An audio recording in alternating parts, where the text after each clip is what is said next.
أنا القرآن رباني وعلى في الورى شاني. أنا القرآن رباني وعلى في الورى شاني. أنا القرآن أدبني. أنا القرآن نقاني. الحمد لله رب العالمين، وأزكى الصلاة والتسليم على سيدنا ونبينا محمد وعلى آله وصحبه أجمعين. ربنا آتنا من لدنك رحمة وهيئ لنا من أمرنا رشدا. اللهم افتح علينا أنوار كتابك، اللهم افتح لنا أنوار كتابك واجعلنا من أهل القرآن الذين هم أهلك وخاصتك. ربنا آتنا من لدنك رحمة وهيئ لنا من أمرنا رشدا. ربنا آتنا من لدنك رحمة وهيئ لنا من أمرنا رشدا. نعوذ بالله من شرور أنفسنا وسيئات أعمالنا. اللهم نسألك بأسمائك الحسنى وصفاتك العلى أن تجعلنا لنا قبسا من نور سورة الكهف، وأن تجعلها لنا منجية برحمتك يا أرحم الراحمين يا رب العالمين. صلى اللهم وسلم وبارك على سيدنا وحبيبنا ونبينا محمد وعلى آله وصحبه أجمعين. Donc mes frères et mes sœurs, bienvenue pour cette nouvelle séance, toujours dans ce jour béni du jour du vendredi, et qu'elle mérite que nous méditons Surat Al-Kahf, qu'on est censé lire et approfondir le sens durant ce jour béni. Et donc il y a toute la spécificité également de cette sourate et la spécificité également de ce jour béni de Yom al-Jumu'ah. Donc Inch'Allah subhanahu wa ta'ala, donc si vous vous souvenez la dernière fois, bien entendu, s'est arrêté également sur le miracle qui s'est réalisé, comment Allah subhanahu wa ta'ala à travers ce miracle il veut démontrer subhanahu wa ta'ala sa force et sa puissance, comment il s'exprime, et de façon très étonnante, comme on l'a vu dans cette histoire des gens de la caverne. Et nous allons, Inch'Allah ta'ala, encore continuer dans les versets. Nous sommes arrivés au verset 21. Allah Azza wa Jalla dit إِذْ يَتَنَازَعُونَ بَيْنَهُمْ أَمْرًا. Aussi se disputèrent-ils à leur sujet. Et déclarèrent-ils, construisez sur eux un édifice. Leur Seigneur les connaît mieux. Mais ceux qui l'emportèrent dans la discussion dirent, élevons sur eux un sanctuaire. Donc, vous imaginez qu'il y a un débat et même une dispute, parce que le Coran al-Karim est très précis. Il dit « Id yatanaza'un ». Yatanaza'un, le terme « yatanaza'un », si on peut le traduire fidèlement, on peut dire qu'il s'agit d'une dispute, ou plutôt un débat qui est musculé, quand un débat de haute tension, un débat qui exprime une fracture autour d'un sujet sensible. Pourquoi la sensibilité d'un sujet, de tel sujet? Parce que, imaginez-vous la génération qui sont témoins de ce miracle. Parce que là, il y a 300 ans, 309, 300 ans, on va voir, Inch'Allah ta'ala, ces nuances. Donc, il y a toute une génération. Il y a une génération qui a entendu parler de ces jeunes de la caverne, de leur, c'est des héros, et que des siècles par la suite, cette génération a entendu toujours leurs grands-parents, et aussi c'est une histoire qui se perpétue à travers les générations de ces jeunes, de leur histoire. Mais comme on l'a vu, il y a changement de temps également. Le roi tyran n'est plus là. La société a complètement changé. On est plus face à une masse qui est croyante, alors qu'avant, ce n'était pas le cas. Et puis, ces gens, avec étonnamment une surprise, générale, c'est qu'ils seront témoins de ce miracle qui est hors norme. Donc, ils ont juste entendu parler, justement, ils ne savaient même pas c'était quoi leur destin, mais juste ils ont entendu des jeunes qui ont fui à un moment donné, avec tout ce qu'on a décrit, avec leur courage, etc. Mais d'un seul coup, soudainement, ils vont assister à ce moment-là. Ils seront témoins de ce miracle qui est hors norme. Donc, c'est pour ça que quand ils vont euh, quand euh, ils vont discuter, ils vont se positionner autour d'un sujet sensible de leur sort. Parce que vous savez que ces jeunes, Allah subhanahu wa ta'ala a décidé, on va voir pour quelle raison Allah subhanahu wa ta'ala a décidé au final qu'il va ôter leur âme, c'est-à-dire il les a ressuscités et après par la suite, ils vont ils vont mourir. Pour quelle raison? Il y a une raison, on va discuter, Inch'Allah, très profondément dans le verset qui va suivre.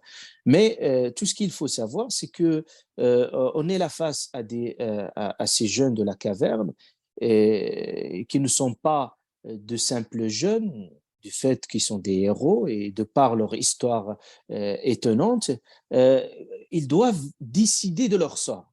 C'est-à-dire comment ils vont honorer ces jeunes.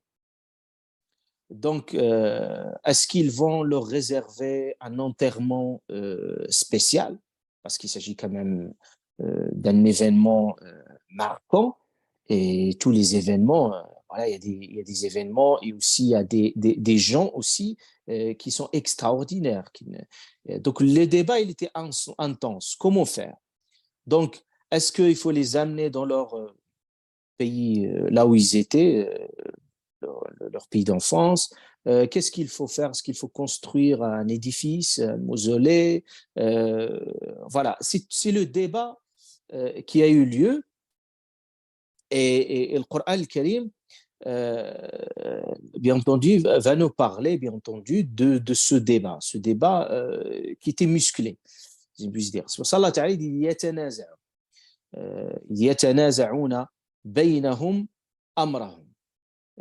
C'est-à-dire chacun il tire, c'est parce que le terme coranique yatanaza'un, c'est comme chacun il tire de son côté. C'est comme vous êtes dans un débat et chacun en fait il tire dans ce côté-là comment on va faire. Donc au débat, le débat il se situe à quel niveau? Il se situe qu'il faut construire quelque chose justement pour marquer que c'est un endroit et c'est un lieu spécifique parce que vu la spécificité de ces jeunes-là. Euh, et d'autres, ils pensaient qu'il faut construire un sanctuaire. Ici, ici, c'est un lieu de culte ou un sanctuaire ou un mausolée, c'est-à-dire dans lequel on peut marquer ces personnes-là, pour que les gens vont se référer, vont trouver que c'est un lieu comme aujourd'hui on célèbre certains lieux. Et, quand on dit par exemple le soldat inconnu, voilà, c'est des lieux qui sont spécifiques même dans les célébrations. On essaie un peu de marquer ces lieux parce que ça renvoie à une histoire, ça renvoie à une mémoire. On va parler sur toutes ces questions. Mais là, avant de nous situer sur ce débat, c'est très important que nous puissions comprendre également, et le Coran al-Karim ici, de par cette histoire-là, nous renvoie à une prédisposition de l'humain. C'est quoi? La prédisposition de l'humain à sacraliser les personnes, parfois sacraliser des lieux, parfois sacraliser des mémoires, et donner une marque par le récit, aussi par un certain nombre de conduites et de pratiques, de vénérer, de sacraliser, qu'ils soient des lieux, qu'ils soient des personnes qui sont de droit. Et surtout, principalement et spécifiquement, quand il s'agit des morts et des heureux, surtout, qui ont marqué l'histoire. Et surtout des individus également qui sont connus par leur sainteté. C'est pour ça qu'on appelle les saints. Et dans certaines cultures, on trouve il y a une présence également plus importante en fonction des cultures et en fonction également des religions, on voit aussi cette culture de la sainteté et le culte de la sainteté, il est bien présent dans certains, dans certains. Et cette prédisposition de l'humain, ce n'est pas qu'au niveau du sacré, on va voir, au niveau des religions où les gens qui sont plutôt pratiquants, les gens qui sont assidus dans une religion donnée sont prédisposés. C'est pour ça qu'il faut être très, très, très attention. On va voir l'islam aussi, comment il a combattu un certain nombre de fléaux qui sont, où il y a ce risque à ce niveau-là. Mais ce n'est pas aussi uniquement pour le sacré, même d'un point de vue profane. C'est-à-dire, vous trouvez même des cérémonies qui sont laïques. Et pour autant, il y a cette idée de rituel du sacré. Surtout pour les personnages qui sont importants. Je vous donne juste un exemple. Sans aller plus loin, le Panthéon, par exemple. Parce que là, on parle des gens de la caverne aussi qu'on veut construire un sanctuaire. Le Panthéon, c'est quelle idée, le Panthéon aujourd'hui?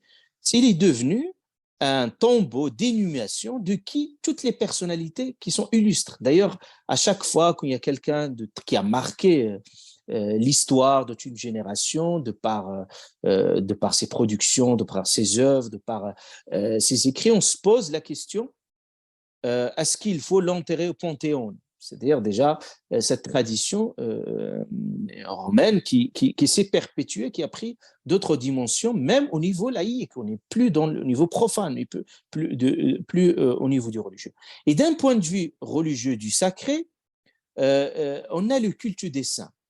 Et ce culte des saints, on voit qu'il y a beaucoup de mythes qui se sont construits. Et malheureusement, même si vous y allez dans certains pays également musulmans, vous trouvez également qu'il y a encore certains mythes à ce sujet-là. C'est-à-dire quand vous avez des gens qui sont saints, et en l'occurrence, ici ces jeunes de la caverne, on considère comme des gens saints, parce que là, de par leur histoire, et d'ailleurs dans tous les saints que vous retrouvez dans certains pays, il y a toujours une histoire. Et quand il y a une histoire, il y a toujours un mythe qui est construit à leur égard. Il y a des rituels aussi qui sont instaurés, qui sont perpétués à travers les générations.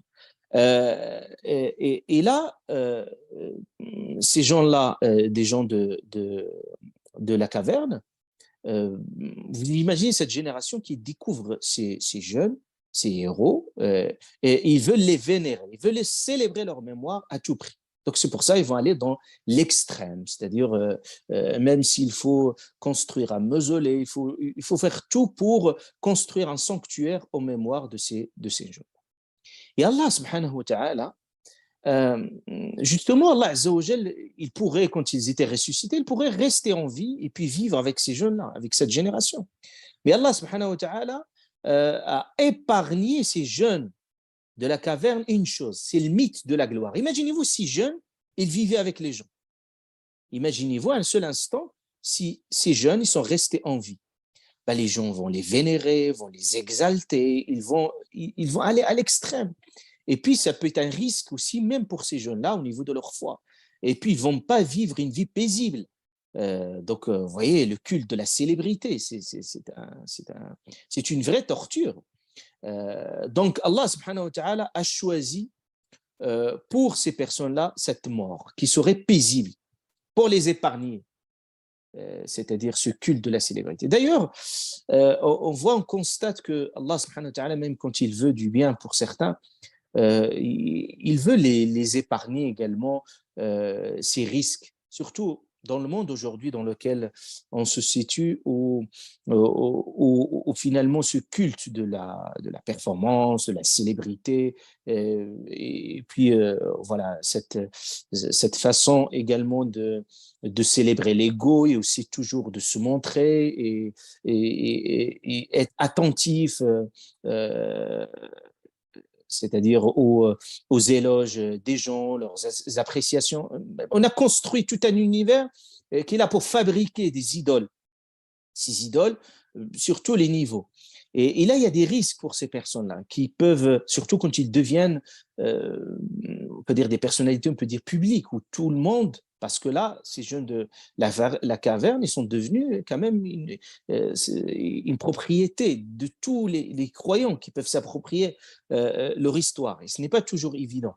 Donc on voit qu'Allah, subhanahu wa ta'ala, quand il veut épargner certains, c'est qu'ils ne sont même pas connus euh, à leur vivant, mais ce n'est qu'après leur mort que les gens vont les connaître. On connaît beaucoup de savants, beaucoup des gens qui ont voulu rester dans la discrétion, qui ne se sont jamais manifestés. Mais Allah subhanahu wa ta'ala, c'est lui-même qui se chargera. Mais après leur mort, pour les épargner, c'est d'ailleurs tout sur risque de la sévérité. Ils sont connus. Et puis, de par leur vivant, personne ne s'intéressait à eux. Combien de gens, nous connaissons beaucoup, combien de savants, personne ne s'intéresse à eux, personne n'a eu juste l'idée, voilà, d'aller les voir ou sauf quelques individus qui les connaissent, mais Allah subhanahu wa ta'ala a voulu les préserver et à les mettre au retrait, à l'écart, jusqu'à un moment donné, après leur mort, ils vont être connus avec tout ce qu'ils ont produit, tout ce qu'ils ont donné pour l'humanité. Donc, c'était important de souligner cet aspect-là dans Surat la Kahf. Donc, revenons à l'histoire des saints. Ici, sont dans cette réflexion, comment célébrer leur mémoire. On voit que l'islam également, dès ses débuts, parce qu'il faut dire aussi que la péninsule arabe, qui n'était pas connue par ce genre des traditions ésotériques qui sont venues surtout païennes, mais ils étaient influencés. On connaît l'histoire également, comment les statues également de par leur symbolique, ils sont rentrés dans la péninsule arabique. Le prophète nous parle également de ce personnage également qui a fait rentrer c'est-à-dire cette idée-là. Puis les Arabes se sont appropriés ces pratiques. Après, c'est devenu vraiment des pratiques mélangées avec quelques traditions. L'islam, il est venu pour rompre justement avec ces traditions, soit au niveau de la vénération des morts, vénérer les saints, et le Coran ne parle de quelques prétextes, mais de certaines traditions religieuses. Et il ne parle également que ces prétextes, ils sont farfelus. Par exemple, Allah subhanahu wa ta'ala parle, par exemple, des gens qui se donnent une légitimité, par exemple, de vénérer les statues. Quand on leur dit, bah, vous vénérez les statues, vous associez ces statues avec Dieu. Et il disait non. C'est-à-dire, il disait, ma na'buduhum illa liyuqarribuna ila Allahi zulfa. Regardez par exemple cette sourate 39, verset 3. Allah subhanahu wa ta'ala, ils disent leur argument pour légitimer cette pratique. Ils disaient, bah, nous adorons, nous vénérons ces statues pour nous rapprocher de Dieu. Nous rapprocher de Dieu. Alors que l'idée que l'islam est venu justement pour dire que la relation avec Dieu, l'islam est venu saper et briser toutes les formes c'est-à-dire de médiation entre la personne et Dieu. C'est-à-dire il s'adresse naturellement à Dieu. Et regardez Allah subhanahu wa ta'ala, il dit dans ces versets, c'est à Allah qu'appartient la religion pure. Donc il met en avant la pureté de la religion qui est débarrassée de ce genre de pratiques. Et il dit tandis que ceux qui prennent des protecteurs en dehors de lui, ils disent Ma na'buduhum, nous ne les adorons que pour qu'ils nous rapprochent davantage d'Allah. Voilà, cette fausse idée. Et cette idée-là, c'est une atteinte grave, parce qu'elle est atteinte grave au sens de l'unicité d'Allah subhanahu wa ta'ala, parce qu'il s'agit d'une forme de shirk qui n'est jamais tolérée, c'est l'acte le plus grave en islam. Comme je dis, ces formes de pratiques, ils existent, certains veulent les légitimer d'une façon ou d'une autre. D'ailleurs, le prophète lui-même a interdit de prendre sa tombe comme mausolée, justement pour éviter qu'il y a ce risque-là de vénérer. Donc, il y a toujours cette prédisposition de l'humain à vénérer, à exalter. Donc, c'est pour ça le Coran al-Karim, par rapport à cette question de vénération des morts, quel que soit leur statut, c'est-à-dire qu'ils soient des prophètes, qu'ils soient c'est-à-dire des gens pieux, quel que soit leur statut, le Coran il est clair. Regardez un verset, Surat un verset où Allah Azza wa Jal, il dit subhanahu wa ta'ala avec vraiment une clarté, il n'y a pas mieux que ça. Allah Azza wa Jal dit à propos des gens qui interpellent ces morts, il dit in tad'uuhum, si vous les invoquez, vous les interpellez, la yasma'u du'aakum, ils n'entendent pas votre invocation. C'est-à-dire, si vous les invoquez, vous leur demandez quoi que ce soit, ils ne vont pas entendre ces gens-là. Et même s'ils entendaient, ils ne sauraient vous répondre. Mais dans le présupposé, ils vous ont entendu. Est-ce qu'ils seraient capables de vous répondre? Non. Et le jour du jugement, ils vont nier votre association. Nul ne peut te donner des nouvelles comme celui qui est parfaitement informé. C'est Allah subhanahu wa ta'ala qui parle à ce sujet. Donc, ils se disputaient. Maintenant, ils se sont disputés sur cette première question. Comment on va faire avec ces jeunes? On constate que les débats, comme vous avez pu voir, il a été vif. Et au final, il y a un groupe qui va emporter le débat. Maintenant, la question qu'on se pose, comment les débats étaient tranchés? Parce que le Coran al-Karim parle, mais juste un vocabulaire qui est utilisé dans le Coran al-Karim donne quelques indices. Est-ce que qui a tranché le débat? Est-ce que les gens qui sont au pouvoir, en l'occurrence le roi de l'époque, on peut dire le pouvoir politique, a pris une décision de construire ce sanctuaire, ou est-ce qu'il y a une majorité qui a penché vers cet avis-là? Le Coran al-Karim suppose, le terme qui est utilisé par le Coran al-Karim, il dit, Allah subhanahu wa ta'ala, قال الذين غلبوا على أمرهم. Allah ta'ala, il dit ceux qui l'emportèrent dans la discussion, dans le débat. Comment ils ont emporté ce débat-là? On n'a aucune indication. La question reste ouverte. Dans tous les cas, qu'il soit une décision politique ou qu'il soit une décision de majorité, la décision il a été prise de construire un sanctuaire et un mausolée. Et Allah Azza wa Jal, subhanahu wa ta'ala, si vous avez remarqué également, à chaque fois, donc, soit dans ce passage-là, soit dans le débat qui va suivre, parce qu'il y a un autre débat également qui va se déclencher, c'est que on voit à chaque fois Allah subhanahu wa ta'ala, quand il expose un débat bien donné, il dit toujours Rabbuhum a'lamu bihim, leur Seigneur les connaît mieux. On va voir le même commentaire dans le débat suivant. C'est une façon, parce que le Coran, c'est une façon, parce que le Coran, pourquoi il expose ce débat? C'est pas juste pour exposer le débat, parce qu'il y a une finalité éducative, spirituelle qu'on va voir par la suite. Mais c'est une façon que le Coran dit, c'est une façon de relativiser la portée de ces débats.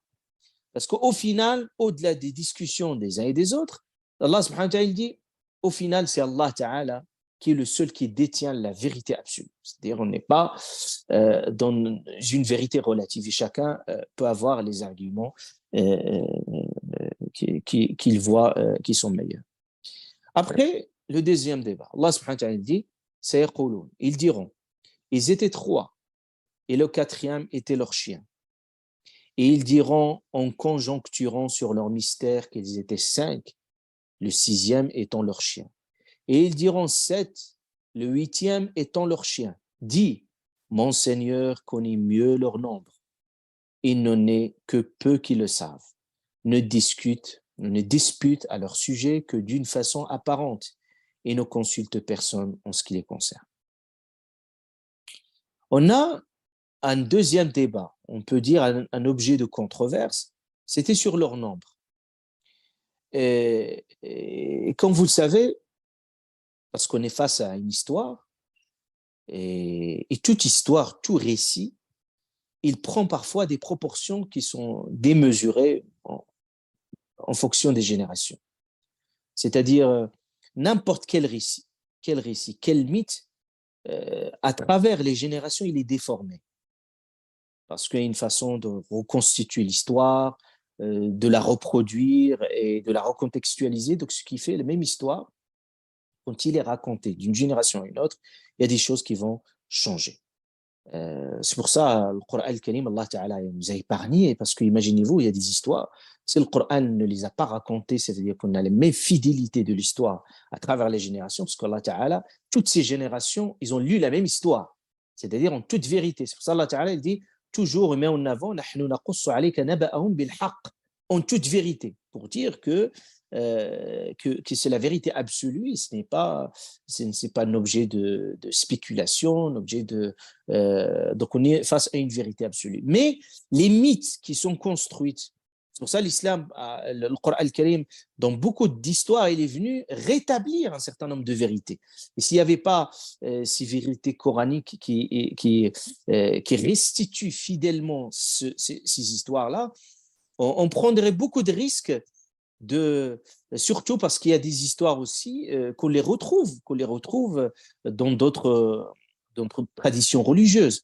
Pratiquement les mêmes histoires, mais ils ne sont pas racontés de la même manière. Et aussi, il y a des détails qui sont très, très, très importants. Et il y a également une façon aussi de parler de ces sujets et les moralités qu'on peut en tirer. Donc, c'est pour ça cette histoire des gens de la vague s'inscrit dans cette logique-là. Donc, à travers les générations, les gens commencent à se poser des questions. Et surtout, parmi les questions, c'est la question de leur nombre. Par exemple, qu'au jour d'aujourd'hui, vous voyez cette histoire, rien que des jeunes de la caverne. On voit pratiquement, surtout les anthropologues également, qui travaillent sur ces questions-là, ils ont recensé, je veux dire, des dizaines de lieux qui sont des prétendues cavernes de ces jeunes de la caverne. Vous avez par exemple cet ouvrage Tradition des 7 dormants et rencontre entre chrétiens et musulmans, donc François Jourdain, qui a restitué cette histoire-là.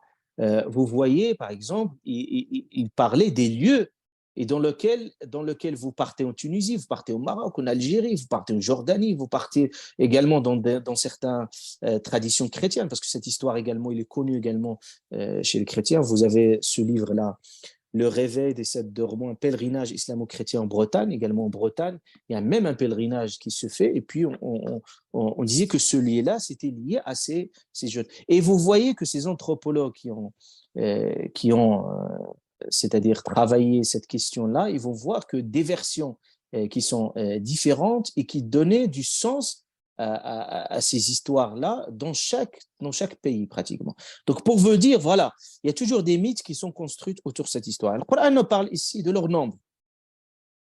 Il dit, il nous donne trois propositions et trois avis autour de cette question. Allah subhanahu wa ta'ala dit certains disaient qu'ils étaient trois et leur quatrième c'était le chien. Deuxième proposition, c'est qu'ils étaient 5 et le 6e c'était leur chien. Et troisième proposition, ils étaient 7 et le 8e étant leur chien. Donc on voit également ce débat-là. Et comme je dis, ce débat-là, il est fréquent au sujet pas de ces jeunes de la caverne, de tous les personnages. J'ai jamais vu maintenant des personnages historiques ou mythiques où il n'y a pas de débat à leur sujet, soit au niveau de leur naissance, de leur histoire, etc., leur portrait, parce que c'est des personnages qui s'inscrivent dans une mémoire collective et forcément les gens s'approprient ces personnages-là, ils en parlent et puis ils en discutent.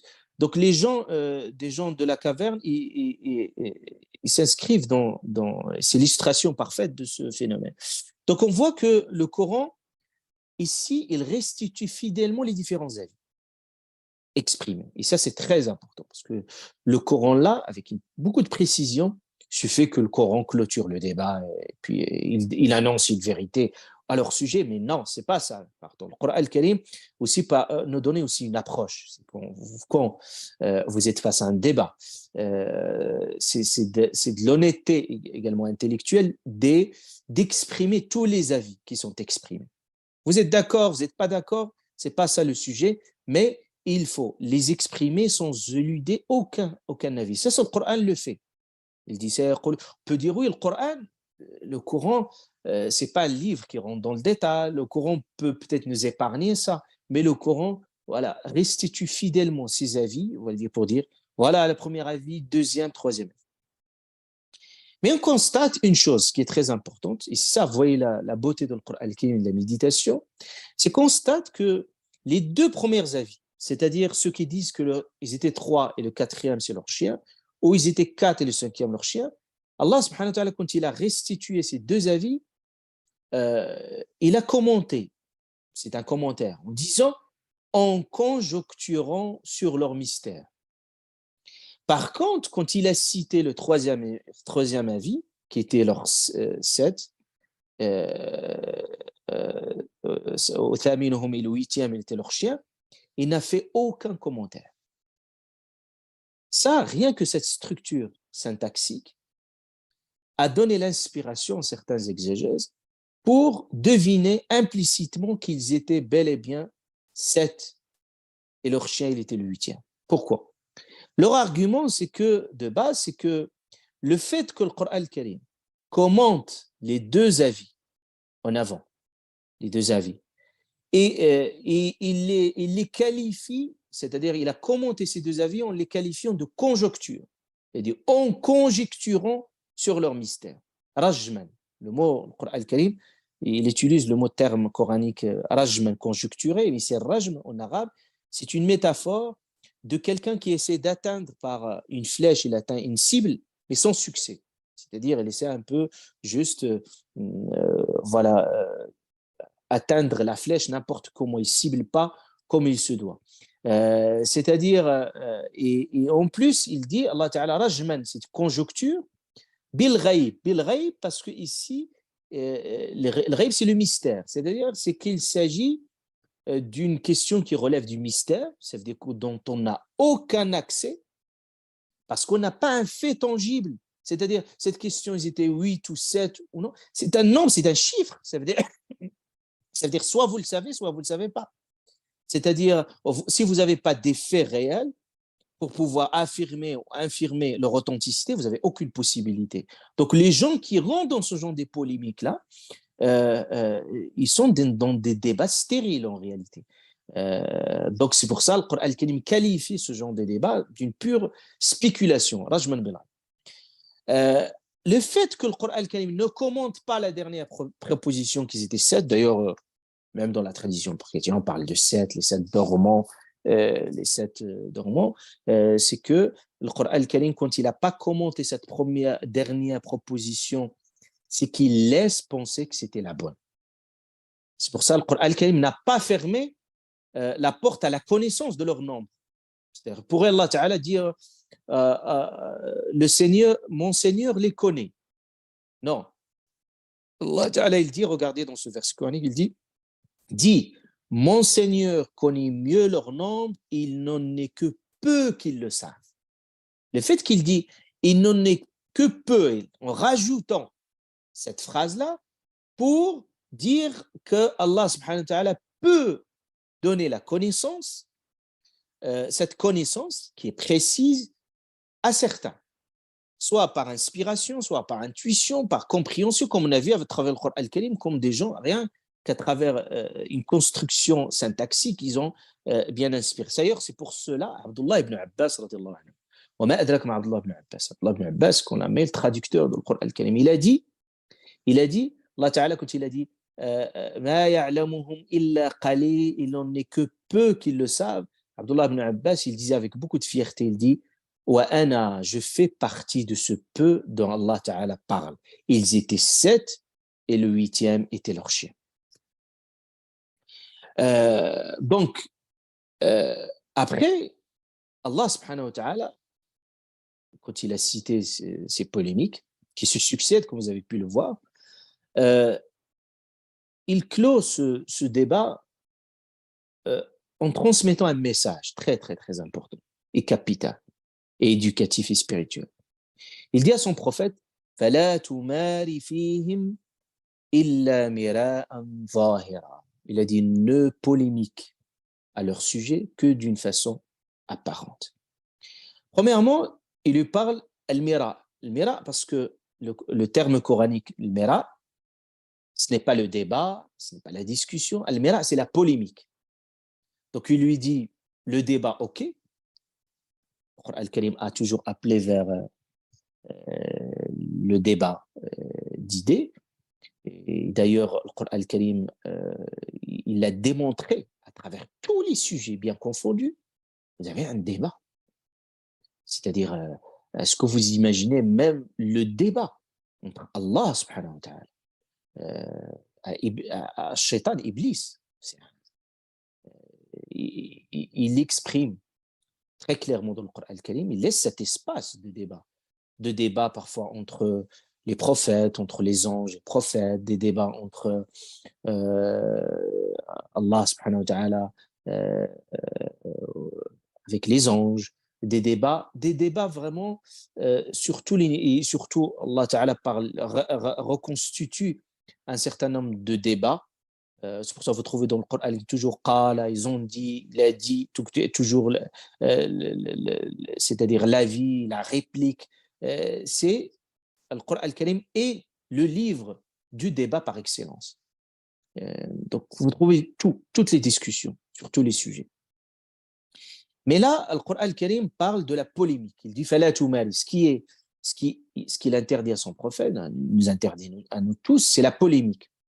Et la polémique, pas la polémique au sujet des thèmes spéculatifs, c'est-à-dire les sujets qui sont périphériques. Par exemple, l'histoire de leur nombre.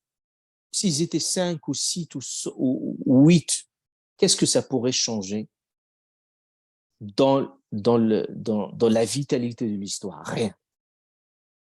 Donc, vous voyez, parfois, certains débats sur des thèmes périphériques nous éloignent de l'essentiel. Et c'est ça ce que le Coran al-Karim veut nous dire. Intéressez-vous à l'essentiel.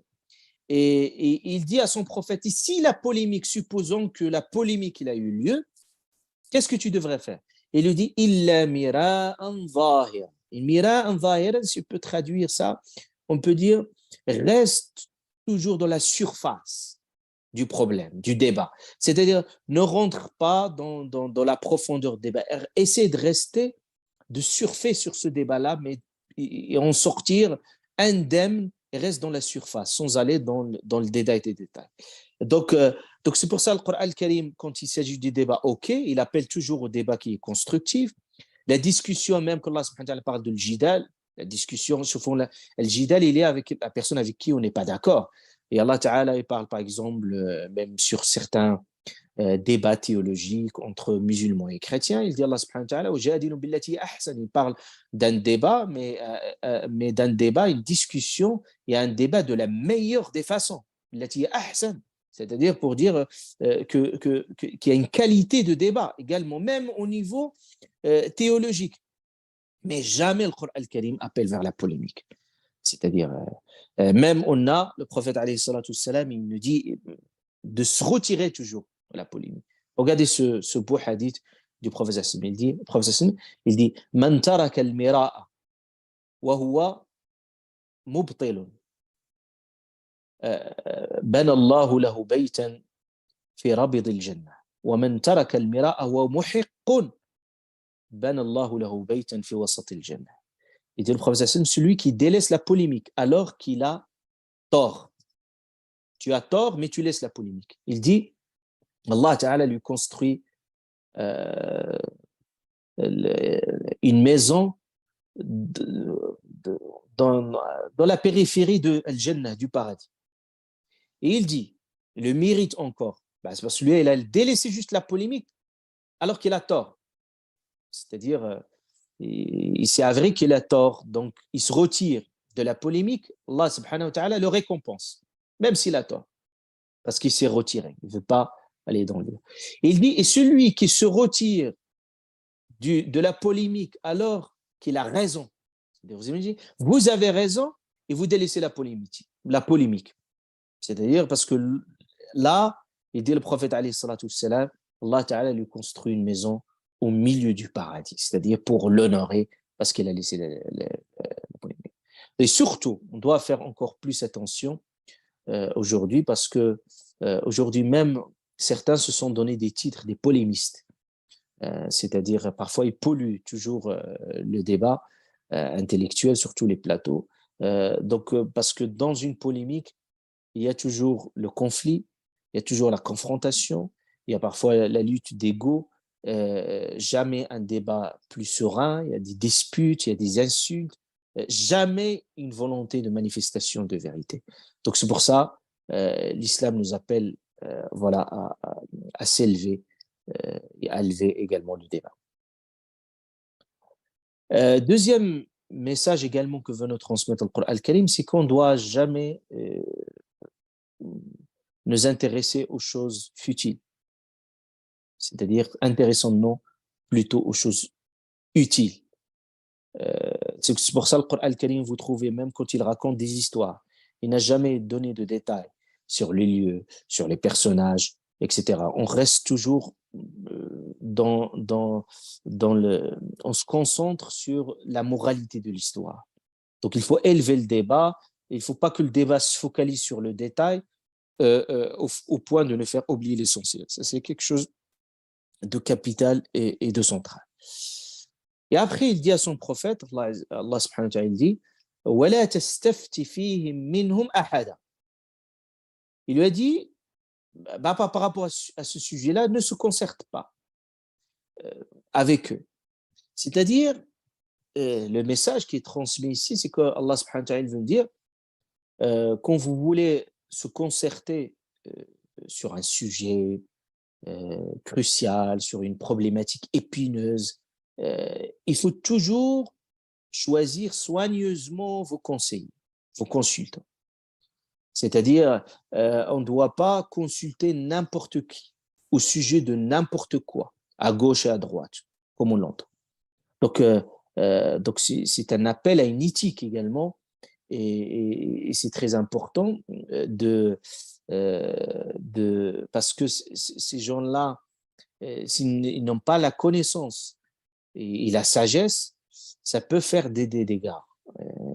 Surtout quand il s'agit des sujets un peu polémiques, on a besoin pas des gens qui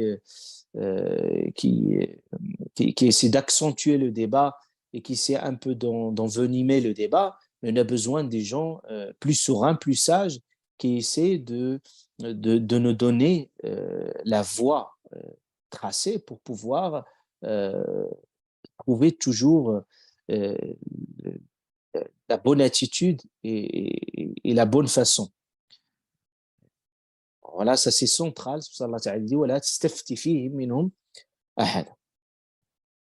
Après, Allah Azza wa Jalla dit وَلَا تَقُولَنَّ لِشَيْءٍ إِنِّي فَاعِلٌ ذَلِكَ غَدًا إِلَّا أَنْ يَشَاءَ اللَّهُ. Le troisième message, je vais aller très, très rapidement, Inch'Allah. On pourra trouver d'autres moments pour essayer d'approfondir ces sujets. Donc, le troisième message aussi central, c'est qu'Allah subhanahu wa ta'ala, il dit وَلَا تَقُولَنَّ لِشَيْءٍ إِنِّي فَاعِلٌ. C'est-à-dire, il ne faut pas dire à une chose que je vais le faire.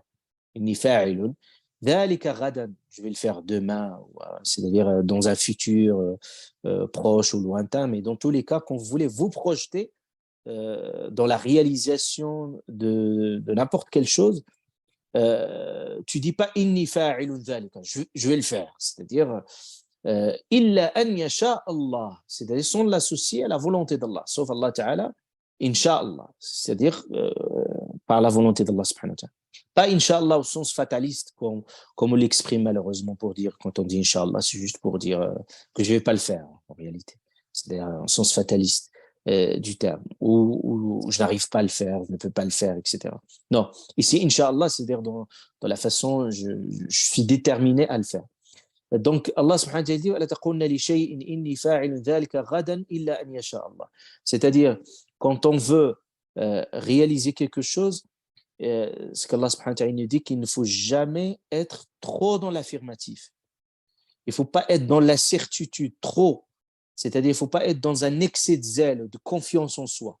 C'est-à-dire, moi, j'ai tous les moyens, je pourrais le faire, je pourrais réaliser ce que je veux. Là, c'est une vraie prétention.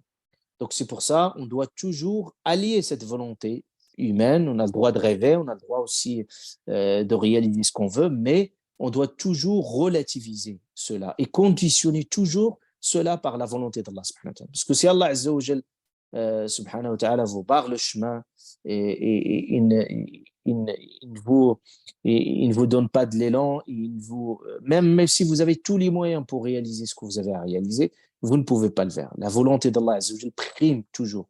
C'est pour ça, وَمَا تَشَاءُونَ إِلَّا أَن يَشَاءَ اللَّهُ. Donc il faut avoir cette attitude d'humilité. C'est pour ça qu'on fait salat al-istikhara, l'islam nous enseigne également avoir cette attitude d'humilité, de ne pas nous dire que nous avons tout et puis se gonfler et puis se dire qu'on peut tout faire. Donc, illa an yasha'a Allah.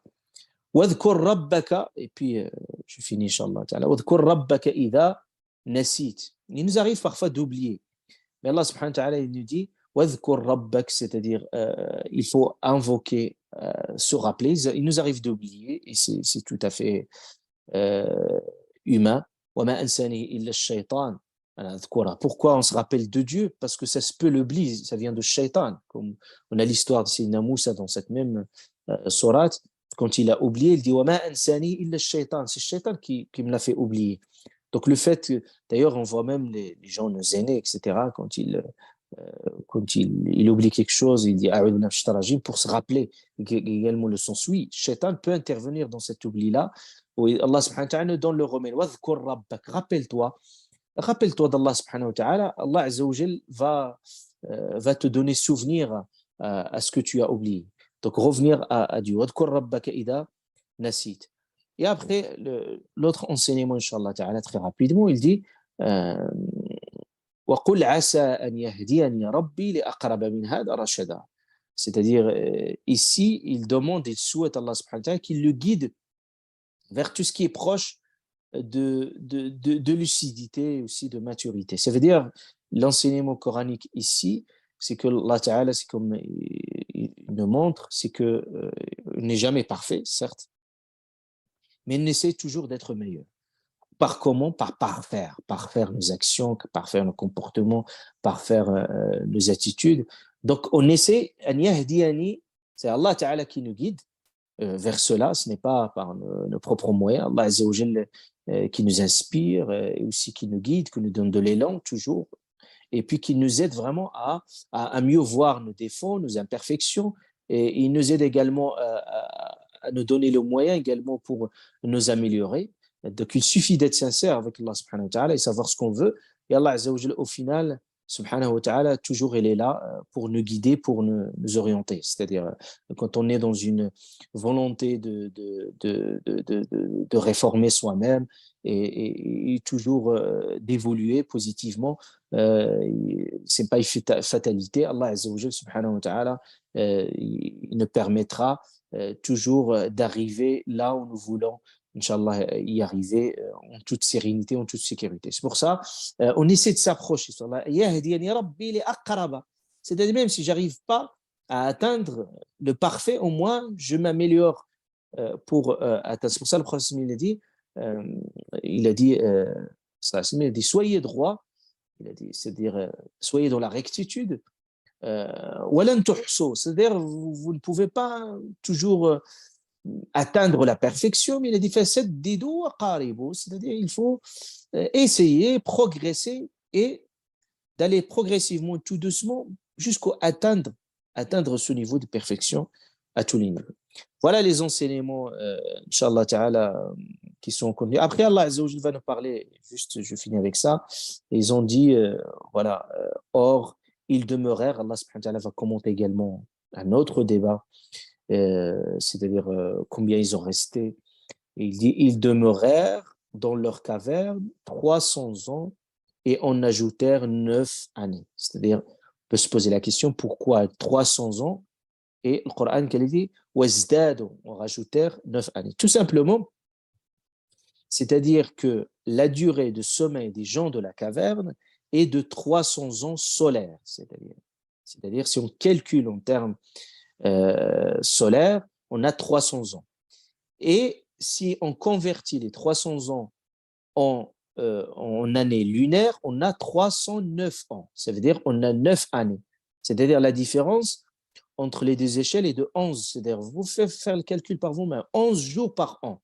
C'est-à-dire, si vous faites 11 fois 300, ça donne 3300 jours. C'est l'équivalent de 9 années. C'est pour ça, regardez le miracle coranique. à ce sujet-là. Donc, en fait, quand Allah Ta'ala n'a pas dit 309 ans, mais il a dit « Ils demeurèrent dans leur caverne 300 ans et en ajoutèrent 9 années. » 9 années. Ça veut dire le 11 jours par année, c'est-à-dire en fonction du soleil et de la lune.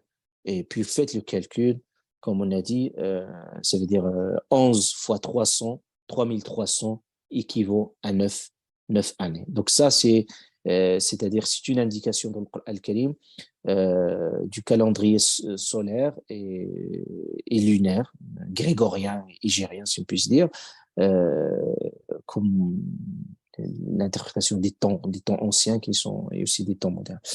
سبحانك اللهم وبحمدك نشهد ان لا اله الا انت نستغفرك ونتوب اليك سبحان ربك رب العزه عما يصفون سلام على المرسلين الحمد لله القرآن يسري في شراييني ووجداني أنا نبت بحفاظ جليل القدر والشان لهم نور يعانقهم يضاهي شمس أزماني